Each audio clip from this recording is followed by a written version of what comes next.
Hey, join me on a day trip out to my hot tent today. It's snowing outside. It's relatively warm. It's about 25 or 26.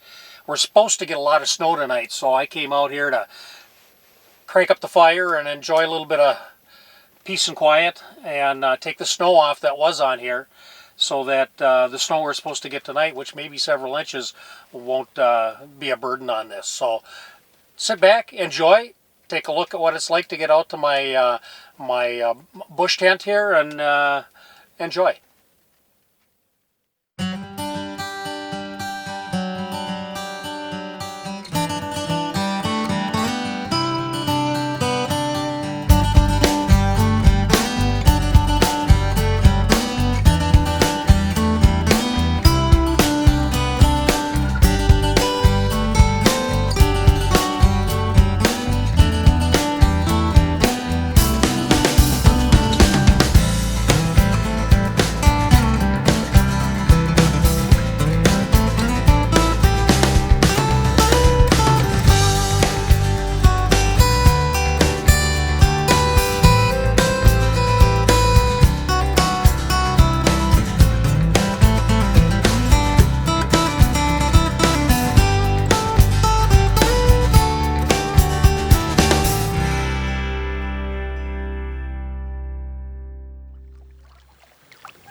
Travel far, now retreating.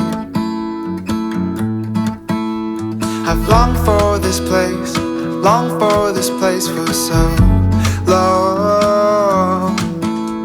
Now I lay me down and be long. And I breathe in the air fresh from the blessed Midwest. I am held by the forest where I go for rest, and washed by the waters of Lake Michigan. And wherever I go, I will return again to my home,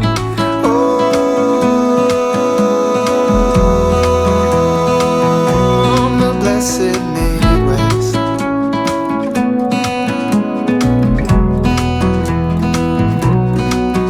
I am torn,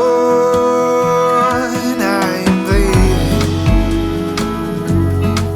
Seen many souls, many holy.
Well, welcome to my hot tent.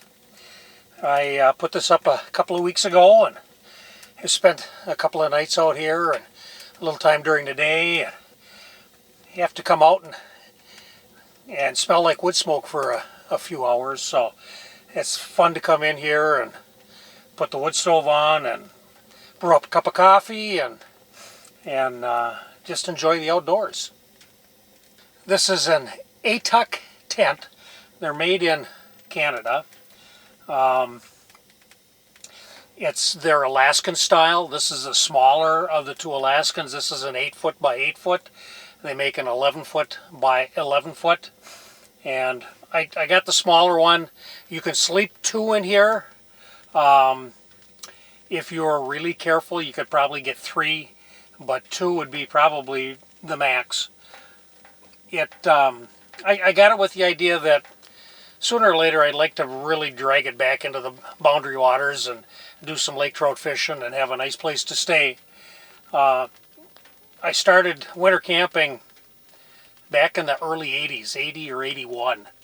And in those days we did what was called cold tent camping. And sometimes we didn't even have a tent, sometimes we just have a tarp. And would go out and cross our fingers that it didn't get too cold, and most of the time we were disappointed because it would get to be 10, 20 below or better. The coldest it ever was when I slept in a cold tent was 42 below. But we were geared for it. We had good sleeping bags and sleeping pads and ate plenty of stuff in order, carbohydrates and stuff to keep us going, keep our internal furnaces going. And we made it just fine. Had some great trips up to Thomas Lake and Knife Lake, Basswood, spent some time on Burke Lake in Canada a couple times. So we had some really good trips like that. But as you get a little bit older and liking the creature comforts a little better, and unfortunately one trip I went on where there was a hot tent, and there was not much looking back after that, after you sleep in a hot tent compared to a cold tent for a time or two. It's pretty nice to have the hot tent. It really is. It's a little extra hassle bringing it in, a lot more weight, but it's worth it as far as comfort is concerned. Back in the days in the 80s, we'd go with the cold tent and fish a lake trout when it would open in January. It would be dark by 4:30 and it would stay dark until 8 o'clock in the morning. And it was too cold to sit by a fire, so you were in the tent. And it got to be pretty uncomfortable about 1 o'clock in the morning when you had to decide whether or not you were going to go outside to do your duty or not. And when it got to the point where we had hot tents, we'd go into the tent early, but then we'd have a lantern in there, and we'd have a fire going. And I remember times up on Basswood, it'd be 20 below outside, and we'd be in our t-shirts playing cribbage at 9 o'clock at night. Makes the night a whole lot shorter and makes the trip a whole lot more enjoyable. This is a canvas tent. They're a little bit heavier than the nylon tents. The nylon tents, you have to be really, really careful with the stove, both as far as the stove being set inside and also with what's coming out the smokestack on the top, because that plastic will melt real fast. This canvas is not completely fireproof, but it takes a pretty hot fire to cause a problem. So I've got probably 15 inches of space on this side, and I have probably 30 inches of space on that side, and the stovepipe going out maybe about 3 feet above the roof of the tent and off to the side, so I don't get any cinders that come down. And I'll tell you what, it works really well. As far as stoves are concerned, you have a lot of options. This is a Nyko stove. It's I forget what the model is. It's their medium-sized stove. They have one that's smaller and they have one that's bigger. It works really well in this tent. It's just the perfect size for this tent. They're a very simple stove. They're relatively priced, relatively nicely priced. There's a lot of other options to go with. Anything from my buddy Tom had made his old stove out of an old grease can, 5-gallon grease can, to getting titanium that you might spend $700, $800, $900 for. This one, if I remember correctly, was in the neighborhood of about $130 or $140 with the stovepipe, and I've used it several times now. It works really well. It has some metal on the side here. If I were to get a hot tank, I could get a hot tank that would slide on there to have hot water. The one thing you have to be careful about in the tent in the wintertime is condensation on the inside. And when you have dry heat, that's not so bad. But if you've got a lot of water that's boiling or sits, and just your breathing in the wintertime will get condensation on the roof, which dampens things up. It's not so bad if you just have a fire, but especially later in the night when the fire kind of dies down a little bit and the walls of the tent get a little cooler, that condensation will get on there and sometimes even turn frosty. So I've gotten up in the middle of the night when the fire's gone down and bumped the side of the tent and had frost and snow come down on top of me from inside the tent. So that is a concern. There is a vent up here, and you can vent it out the bottom here, so you get a little bit of airflow through there, and that helps a lot. But it's one thing that you do have to be concerned about inside a canvas tent. One nice thing with a stove this size and a tent this size is that it doesn't take long for it to get comfortable in here. Like I said, it's about 25 degrees outside, which is, for this time of year, we're in the latter part of December, is really pretty good temperature. We get lots of cold snaps this time of year usually. But even at 25, you come in here and it's cool to sit around especially. But it takes 5 minutes with the stove going, and it's just comfortable as all can be in here now. I'm not going to stay in here very long, but it wouldn't be too long if I was going to spend some time in here where I'd be taking my jacket off and get down to a t-shirt, because that's a whole lot more comfortable with what the stove is. Now, the heat from the stove goes towards the top, and up towards the peak it's going to be really hot. Down here, in order to keep it comfortable, you got to have a pretty good amount of heat coming out of there. Now, I'm not too far from the house. I've sledded a bunch of stuff in here on multiple trips, and so I have a cot in here which gets me up off the ground enough where I can take advantage of that heat. If I was down right on the ground, it'd be a little cooler. If I were to sled back into the boundary waters where I wouldn't have the ability to make multiple trips, I wouldn't bring a cot with me. It just is more weight than I'd want to deal with, and more bulk than I'd want to deal with. There are other things that are more important, and so I'd be sleeping on the ground. Probably have a tarp that I'd put down on the ground first, because there'll be snow, and as it heats up in here, that snow will melt and you get a sleeping bag wet.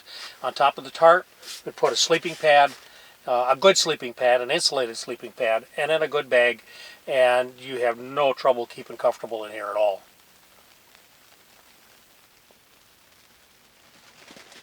If you listen real carefully, you can hear the new snow hitting the tent that's coming. Like I said, it might be as much as 4 or 5 inches, so we're going to have quite a bit of snow by the time this is done. Enough to do some skiing and some snowshoeing.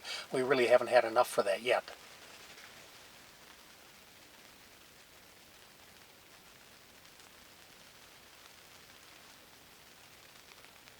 I love that sound. Well, I hope you enjoyed your little trip out here with me today. This is a great way to spend some time in the wintertime. It's close to home. I can come out here in a minute's notice. I can take and throw some water in a jug and bring a few snacks and a little bit to eat out here for breakfast in the morning. I can come out here and spend a night. I've got wood already cut and ready to go. I've got a pile of wood outside, and so it just takes a minute to get the fire going. You're comfy in here and read a book. I'll put the lantern on, and it's a real enjoyable way to spend an evening. You do smell like wood smoke when you get home, and there's kind of a saying that we used to have that if you don't smell like wood smoke after you've been out in the woods, you haven't really been out in the woods. So to have that available is something that I enjoy immensely, just immensely. So, and thank you for coming along. Hope you enjoyed it, and we'll talk to you next time.